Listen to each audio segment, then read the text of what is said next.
I'm totally against it. I mean, so I hurt someone, took someone's life, hurt someone's family, and I hurt my own family.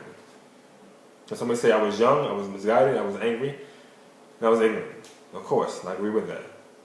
I was that individual. I had the wrong mentality, possessing the wrong kind of gun. Well, any gun was wrong.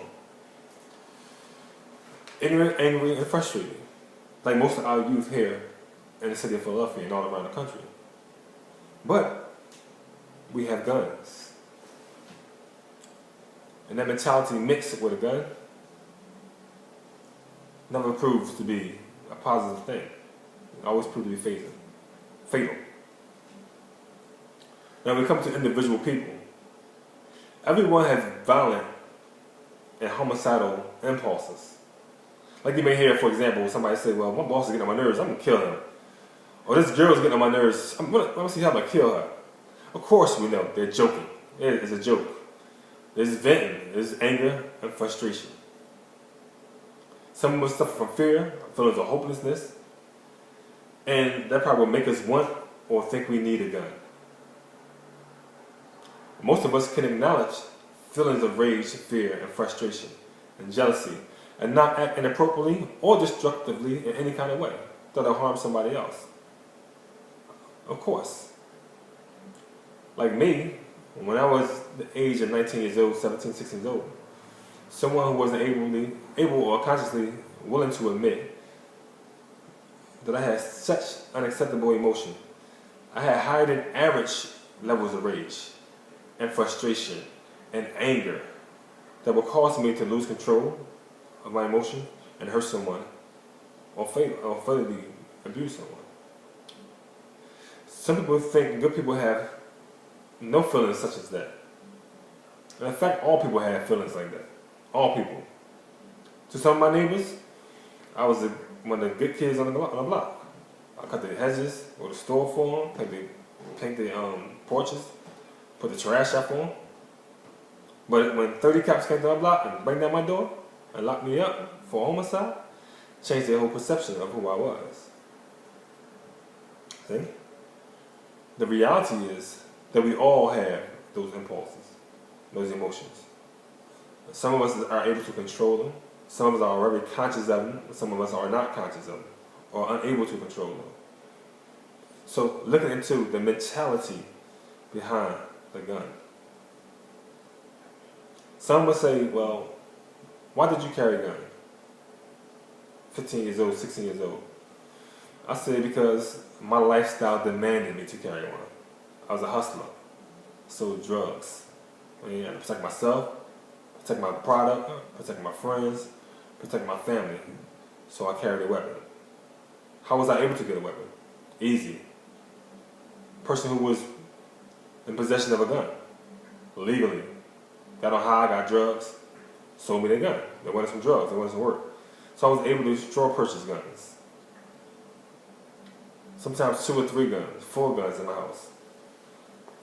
And the same thing as my other friends. Some people come to the hood, come to the clubs. Went to the gun store and bought guns. Went to some of these gun events and conventions and bought bunches of guns, a lot of guns. Brought them to the club. Seeked out the drug dealers. Look, y'all got guns in the trunk. You want to buy some guns, wholesale, Mag 10s, 9mm, everything. Became infatuated with guns. Everybody in the neighborhood had a gun. I loved my gun. I loved it. So much that I walked with it, I talked to it, I slept with it, I woke up with it. I was obsessed with guns, like the rest of my friends were. Had it on me all the time. I love how I feel, I love how it kicked. I love how it smoked, how I looked, I love how the handle was, how the grip handle was, or the pro handle. I loved all that about it. I even loved it so much I gave it a name. It made you feel immortal. You got that rush, that adrenaline when you shot it. Or that sound, or that double clock back. All those different things drives your emotion, it feeds your ego. And you're emotionally driven with that. And you think, all right, yeah, next time somebody gets in trouble with me, I'm going to use my gun. So that's the mentality that we had.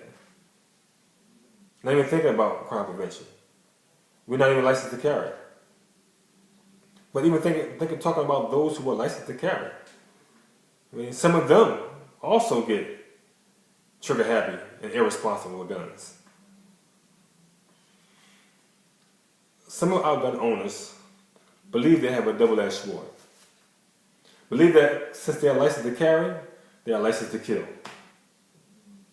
But not say all of them, because some of us carry guns for a relevant reason. Some people who possess guns legally carry guns for a relevant reason. You're a police officer, you're a security guard, your job requires you to carry a gun, you protect the money, you live in a house by yourself, you live in a dangerous environment, you work in a dangerous area, you walk home alone by yourself, you live with yourself and your kids. Yeah, so you use the guns for relevant reasons. You have a gun for a relevant reason. You possess a gun for a relevant reason. You have that right to protect yourself. So that is your God-given right. Even animals have that God-given right to protect themselves. The thing with our gun control and gun education is that you have a lot of store purchasing all over America and make guns accessible. That's why you see in the city so many young people carry guns. Gun education is very much needed so we can have crime prevention some kind of way. In possession of a gun, we try to avoid some accounts or entertain different situations that take place. And because we are possessed of a gun, we are looking to engage in arguments or issues that can be surely avoided. So, those who have their ego boost or desire to someday use that gun outside of the range, I mean, on an individual person, looking for an excuse to shoot somebody. Right? So a lot of things that goes on in our life sometimes can be prevented. My situation could have been prevented if I was thinking straight, but I wasn't. And a lot of other situations in Philadelphia and all over the country can be prevented. Because most of the homicides and the killings are based on dumb, petty arguments. The shootings are based on dumb, petty arguments. Right? But it's the simple fact that people got high levels of frustration and anger, like we mentioned before, and they have a gun. Legally or illegally. It doesn't matter. Because it's the individual behind the gun. It's the mentality behind the gun to cause a death or hurt with someone.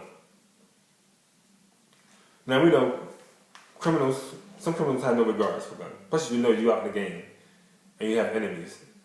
They don't care about the law. They don't care about the individual person. All they care about is protecting themselves and those who they love the most. Alright? But looking at those who license to carry a gun, I mean, and not really that much educated about guns or solving problems without using one.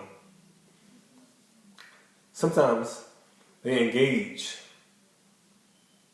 in situations that escalate the problem, opposed to deterring the problem.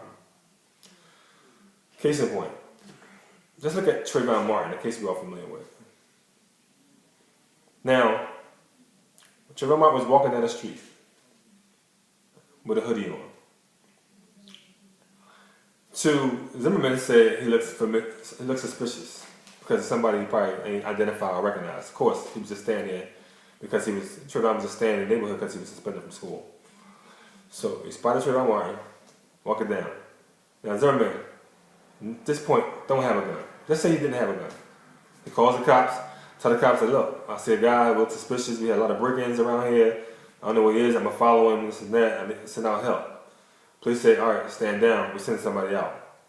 Okay, so he didn't have a gun, he probably just followed him and followed him and followed him. Trayvon thinking like, who's this guy following me? I don't know who he is, he's scared, he's terrified, he's in a new neighborhood, he don't know who this guy, strange looking Puerto Rican or white guy is following him.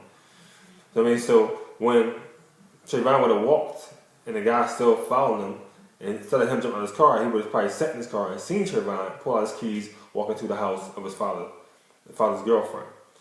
And then that case would be resolved. Oh, he does live here. He does live in his neighborhood. He's going in that house. So he's not actually a stranger. He's not actually somebody walking around trying to rob somebody's house. He actually lives in this neighborhood, right? Or staying in this neighborhood. But since he had a gun, even though he called the cops, Zimmerman had a gun now, so he said, all right, I'll call the cops. Cops are coming. Now I got an opportunity to go challenge this dude. Challenge Trayvon.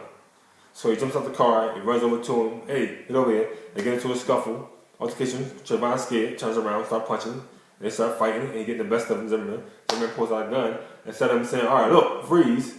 Well, since he wanted to be a superhero, he should say, freeze, I'm a cop, whatever. But instead, he pulled his gun out. Or he could have just frozen him. Ain't nobody gonna fight against a gun. Not even a kid or a grown man. I'm not gonna fight against a gun. He pulled the gun out, told me to stop, I'm gonna stop. So he didn't do that. He started out to shooting. Mentality behind the gun. His whole object was to kill somebody. And he could justify it because I'm licensed to carry. Alright? Same situation, another scenario. Jordan Davis. Quite sure y'all familiar with that story. Young man coming from the mall with his friends, pull into a gas station to get gas. Another individual comes in with his girl or his wife, person who's licensed to carry, a gun collector. No weapons brandished by the young men, playing their music. Turn your radio down. He screamed, turn your radio down. Somehow they got into an altercation. He decides, the gun collector decides to shoot the young kid. Killed Jordan Davis. No gun in sight, no knife in sight, no nothing in sight. Just kills him. Mentality behind the gun. So even though you're licensed to carry a gun, don't mean that you're serving and protecting the community. And you have other people's best interests into your interests. And you're trying to avoid conflict. So the whole thing, those who have guns need to be sent to class for conflict resolution. Those who possess the guns. And that's one of my arguments. The mentality behind the gun. Guns don't kill people. Stupid people with guns kill people. And somebody say, well, why did you carry a gun? Or some people may even say that once a robber, always a robber. Once a thief, always a thief. Once a murderer, always a murderer. And some may beg to differ. And I beg to differ. Then there are some who question like, well, how did you change your mentality? How did you change that way? Simple. I haven't carried a gun in over 15, 16, 18 years. Right? Even though when I was released from prison, I came back to the same environment which I caused harm and danger to people. And also had enemies. I understood that. But I had a gun and I had a weapon, which was the best weapon that God ever given me. And it's the same weapon I had even the time I had the other weapon when I was young. It was a gun. I just didn't know how to use it appropriately. And that was my intelligence. So today I do more thinking and more prevention than having to use a weapon to feel safe and secure. I feel safe and secure because of my decisions I make. I feel safe and secure because of what I surround myself around. I feel safe and secure because of the simple fact that I can see things that are different in my neighborhood. I feel safe and secure because I changed my mentality. So once I changed my mentality, I changed my way of talking. I changed my way of thinking. And then I changed my actions. And I changed my habits. And my habits will determine a better future for myself. My habits has determined a better future for myself. When you look at all these awards behind me, these newspaper articles, those citations, those plaques, all behind me, all because of the work that I've done. All because of the simple fact that I realized my potential. And I realized the real weapon is the weapon here. Change the mentality of the people. Crime prevention. Live and let live. That is the motto. If you feel as though you're in immediate danger, then of course you have to do what you have to do. But people who possess guns legally or illegally need to try to think about the consequences of your actions. Not just from the judicial or the system, but just for yourself and individuals around you who you may hurt. Don't engage and arguments.